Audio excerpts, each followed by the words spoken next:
Under the golden light of the Red Sea, history unfolds in Sharm el-Sheikh. Inside the vast conference hall, leaders from across continents rise to their feet. Cameras flash, applause swells, and at the center of it all stands US President Donald Trump. Moments earlier, the Gaza Peace Declaration was signed, an accord marking the official end of one of the most devastating wars of the century. Now, as the ink dries, Trump steps forward to address the world. After years of suffering and bloodshed, the war in Gaza is over. His words echo through the hall, deliberate, confident, and, for many, unimaginable. After months of violence that left tens of thousands dead and nearly an entire territory in ruins, peace, at last, has a name. Trump continues, speaking not from a teleprompter, but from visible conviction. Humanitarian aid is now pouring in, including hundreds of truckloads of food, medical equipment, and other supplies, much of it paid for by people in this room. Civilians are returning to their homes. The hostages are reuniting. I mean, it's beautiful. I'm just watching it backstage. The level of love and sorrow, I've never seen anything like it. It's amazing. In front of him, Egyptian President Abdel Fattah el-Sisi, Turkish President Recep Tayyip Erdogan, and UN Secretary-General Antonio Guterres sit side by side. A rare tableau of unity in a region long divided. Only a year ago, Gaza was a wasteland of bombed hospitals and endless funerals. But today, talk has turned from ceasefires to cranes, from grief to reconstruction. Trump looks across the hall and singles out an old adversary turned reluctant partner. He is as tough as you can be, but we love him, he says of Erdogan. When they have a problem with you, they always call me to handle it, and usually I come through. We just have a good relationship, and we have from the beginning. The crowd laughs softly. It's a moment of levity in an otherwise solemn ceremony, a reminder of the complicated friendships behind this peace. As applause fades, Trump's tone deepens once more. Thing to see. It's, in one sense, it's so horrible that it could have taken place, but in another sense, it's so beautiful to see. A new and beautiful day is rising, and now the rebuilding begins. He pauses. The phrase, "now the rebuilding begins," seems to hang in the air, carrying a weight far greater than the sentence itself. Building is maybe going to be the easiest part. I think we've done a lot of the hardest part, because the rest comes together. We all know how to rebuild, and we know how to build better than anybody in the world. I want to express my tremendous gratitude to the Arab and Muslim nations who helped make this incredible breakthrough possible. Behind him, screens flash images from Gaza, convoys of aid trucks, displaced families crossing checkpoints, engineers inspecting rubble. For the first time in years, these are not images of destruction, but of return.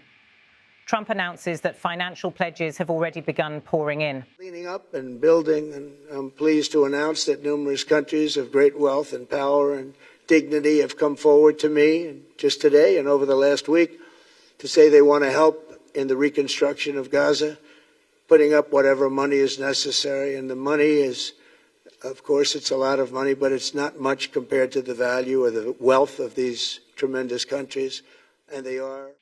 The audience reacts with nods and murmurs of approval. Several Gulf leaders exchange glances, knowing their nations will shoulder much of that cost. The scale of the task is enormous. More than 67,000 dead, 169,000 injured, and entire neighborhoods reduced to rubble. The reconstruction is not only a financial project, it's a test of moral will and international cooperation. Trump's voice firms again as he outlines the conditions for this new beginning. We've all agreed that supporting Gaza must be done to lift up the people themselves, but we don't want to fund anything having to do with bloodshed, hatred, or terror, as has happened in the past. And for the same reason, we're also agreed that Gaza's reconstruction requires that it be demilitarized and that a new, honest civilian police force must be allowed to create a safe condition for the people in Gaza. The statement draws applause, especially from Egypt, Qatar and Jordan, all signatories to the newly adopted Reconstruction and Security Framework.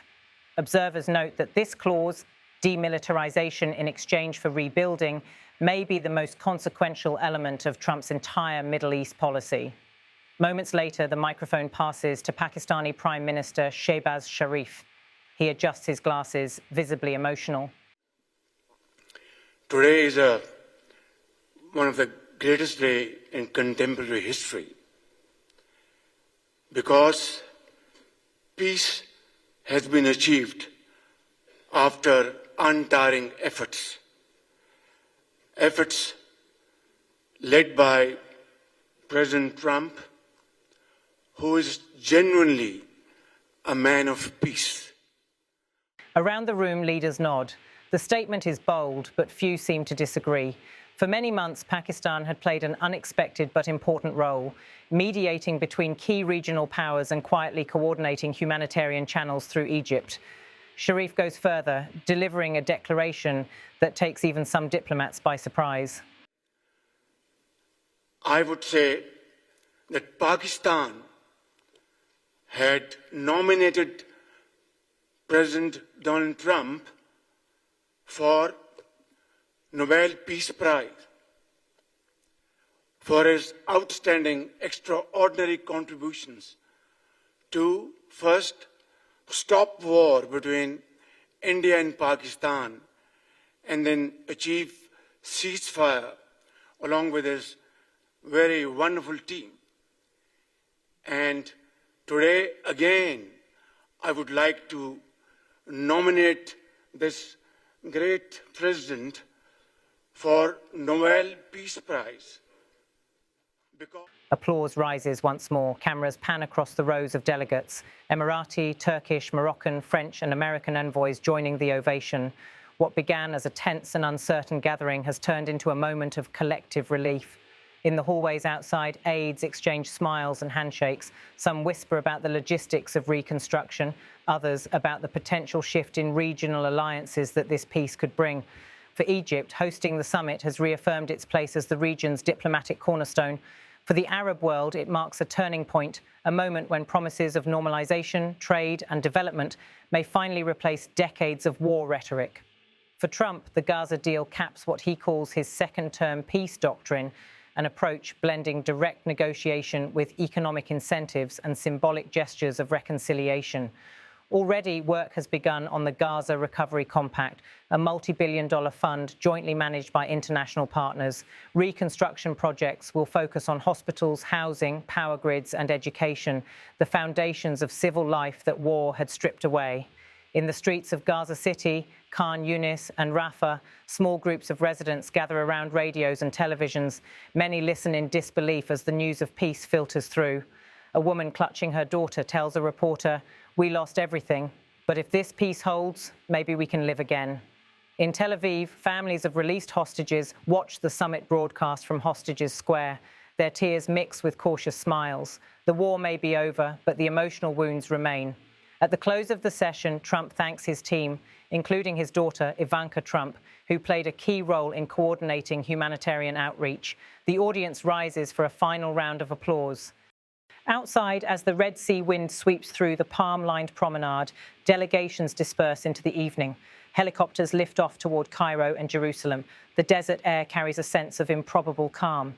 The Gaza Peace Declaration will now move to implementation, monitored by a coalition of Arab, American and European observers. Billions of dollars are expected to flow into the Strip over the next decade. Skeptics remain cautious. Previous peace efforts in the region have faltered under the weight of politics and mistrust. Yet this moment feels different, not because it erases the pain, but because it acknowledges it openly. For the first time in years, leaders have spoken less about victory and more about recovery. And as President Trump's final words replay across the airwaves, they seem to capture the spirit of a region daring to hope again. It's so beautiful to see a new and beautiful day is rising, and now the rebuilding begins. A line that may well define this fragile but historic chapter, not just for Gaza, but for the Middle East itself.